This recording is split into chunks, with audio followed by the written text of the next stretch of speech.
ভোটের নির্ঘণ্ট ঘোষণার পর প্রথম প্রকাশ্য রাজনৈতিক কর্মসূচি অভিষেক বন্দ্যোপাধ্যায়ের। গঙ্গারামপুরের সভা থেকেও বিজেপিকে আক্রমণ অভিষেকের। এবারের ভোট বিজেপিকে জব্দ করার ভোট, এবারের ভোট বিজেপিকে শিক্ষা দেওয়ার ভোট মন্তব্য অভিষেকের। পাশাপাশি বকেয়া নিয়েও ফের তোপ দাগেন অভিষেক বন্দ্যোপাধ্যায়।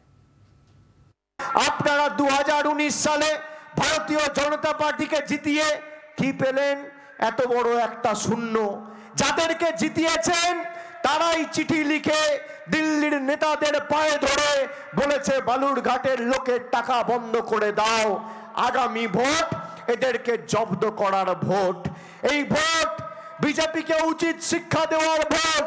শুধু বিপ্লব মিত্রকে নির্বাচিত করার বা কৃষ্ণ কল্যাণীকে নির্বাচিত করার ভোট নয়। এই ভোট প্রতিবাদের ভোট, প্রতিরোধের ভোট, প্রতিশোধের ভোট।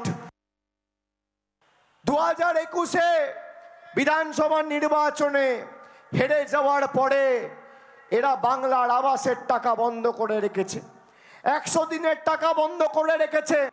দক্ষিণ দিনাজপুরের জেলার মানুষ 2019 সালে নিজের অধিকারকে সামনে রেখে ভোট দেননি। আপনারা পঞ্চায়েতে দিয়েছেন 100 দিনের অধিকারকে সামনে রেখে। বলুন 100 দিনের টাকা পেয়েছেন কিনা?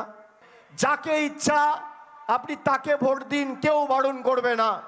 খালি একটা অনুরোধ, নিজের অধিকারটাকে সামনে রেখে ভোটটা দেবেন।